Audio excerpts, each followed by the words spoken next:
இந்த வீடியோவில் reason for loss in trading பற்றி பார்க்கலாம். அதாவது ட்ரேடிங்கில் ஏன் லாஸ் ஆகுது அப்படின்ற ரீசன்ஸ் பற்றி பார்க்கலாம். இது இல்லை என்னோட ஓன் எக்ஸ்பீரியன்ஸ் தான் நான் ஷேர் பண்ணியிருக்கேன். ஸோ கடைசி வரைக்கும் வாட்ச் பண்ணுங்கள். ஃபஸ்ட்டு பார்த்தீங்கன்னா ட்ரேடிங் வித்தவுட் நாலேஜ். நம்ம லேர்ன் பண்ணிக்காமையே ட்ரேடு எப்படி எந்த இடத்துல எடுக்கணும், செல் பண்ணணும் அப்படின்றது தெரியாமையே நம்ம கேம்லிங் மாதிரி ப்ளே பண்ணுவோம். அந்த டைமில் நமக்கு லாஸ் ஆகுது. ஸோ அந்த மாதிரி பண்ணாதீங்க. லேர்ன் பண்ணிவிட்டு லாட் எடுங்க. நெக்ஸ்ட் செகண்ட் ஒன் பார்த்தோம்னா account handling by unknown person or not SEBI registered. அதாவது யாருனே தெரியாது அக்கௌண்ட் ஹேண்ட்லிங்க்கு நம்மளோட அக்கௌண்ட்டையும் கொடுத்து அதே மாதிரி நம்மளோட அமௌண்ட்டையும் கொடுத்து ஹேண்டில் பண்ணுறதுக்கான அமௌண்ட்டையும் கொடுத்து பண்ண சொல்லுவோம். அவங்க என்ன பண்ணிடுவாங்க, எதை பற்றியும் கொலை பண்ண மாட்டாங்க, அப்படியே லாஸ் பண்ணிட்டு போயிடுவாங்க. அது எல்லாரும் பண்ண மாட்டாங்க, சில பேர் மோஸ்ட்லி அந்த மாதிரி தான் நடந்துகிட்ருக்கு. ஸோ அக்கௌண்ட் ஹேண்ட்லிங்க்கு கொடுக்கும்போது அவங்களோட ஹிஸ்ட்ரி பற்றி தெரிஞ்சுக்கோங்க. இதுக்கு முன்னாடி ப்ராஃபிட் பண்ணியிருக்காங்களா இல்லையான்னு தெரிஞ்சுட்டு செபி ரெஜிஸ்டர்டானு தெரிஞ்சுட்டு அதுக்கப்புறம் அக்கௌண்ட் ஹேண்ட்லிங்க்கு கொடுங்க. அடுத்தது ட்ரேடிங் கால்ஸ். நம்ம ட்ரேடிங் கால்ஸுக்காக அமௌண்ட் பே பண்ணி அவங்க கால்ஸ் ரிசீவ் பண்ண வைப்போம். அதான் ட்ரேடிங் கால்ஸ். அந்த கால்ஸில் அவங்களோட ஃபஸ்ட்டு ஹிஸ்ட்ரி தெரிஞ்சுட்டு அதுக்கப்புறம் கால்ஸ் ரிசீவ் பண்ணுங்கள். ஏன்னா மோஸ்ட்லி சில பேர் என்ன பண்ணுறாங்கன்னா, அந்த ஸ்டாப் லாஸ் டைம் வந்தாலும் அந்த டைமும் அவங்க வெளியே வர விட மாட்டாங்க.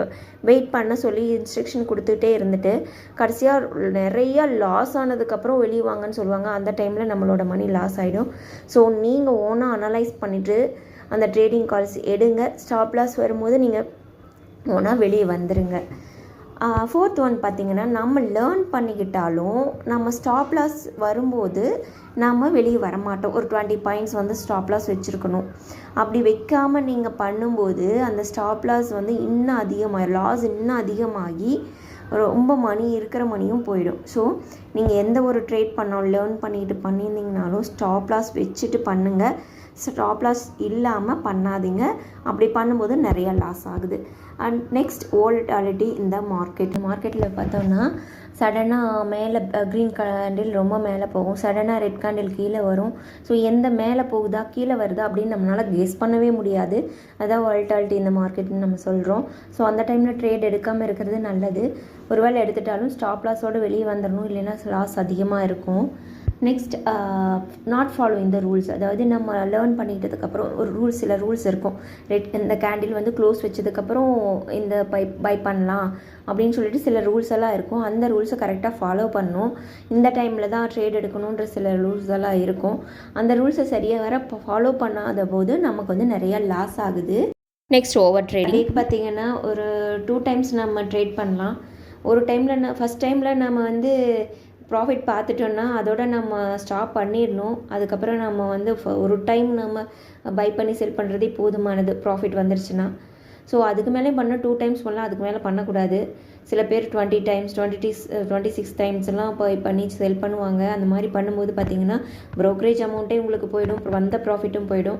ஸோ மோஸ்ட்லி பர் டேக்கு 2 டைம்ஸ் தான் நம்ம பை பண்ணி செல் பண்ணணும். அப்போ பெட்டர் ஒன்ஸ் நீங்கள் ப்ராஃபிட் பார்த்துட்டிங்கன்னா அதுக்கப்புறம் நீங்கள் பை பண்ணாதீங்க. Next greedy. நம்ம ஒரு டைம் நம்ம ப்ராஃபிட் பார்த்தோம்னா ரொம்ப ஆசைப்பட்டு நம்ம என்ன பண்ணுவோம், இன்னும் நம்ம ப்ராஃபிட் பார்க்கலாம் அப்படின்னு சொல்லிட்டு மறுபடியும் பை பண்ணுவோம். நிறைய லாஸ் ஆகி வெளியே வந்துடுவோம். ஸோ அந்த மாதிரி பண்ணாதீங்க. நெக்ஸ்ட் பார்த்தோம்னா சைக்கலாஜிக்கல் ஃபேக்டர்ஸ். அதாவது எமோஷ்னலாக இருக்கும்போது நம்ம ட்ரேட் பண்ணுறோம் அப்படின்னா அதில் நிறைய லாஸ் ஆகுது. எமோஷனலாக என்ன சொல்கிறதுனா, ஒரு கேண்டில் நமக்கு அப்படியே சடனாக மேலே போகும். ஸோ நமக்கு ப்ராஃபிட் வரும் அப்படின்னு நினச்சிட்டு நம்ம சடனாக அனலைஸ் பண்ணாமல் கூட போய் எமோஷ்னலாக எடுத்துருவோம். கடைசியில் பார்த்தா அது லாஸ் ஆகி உட்காந்துருப்போம். ஸோ அந்த டைமில் எல்லாம் நம்ம எந்த ஒரு அனலைசிஸும் இல்லாமல் நம்ம ட்ரேட் பண்ணக்கூடாது. டெசிஷன் மேக்கிங் ரொம்ப ரொம்ப இம்பார்ட்டண்ட்.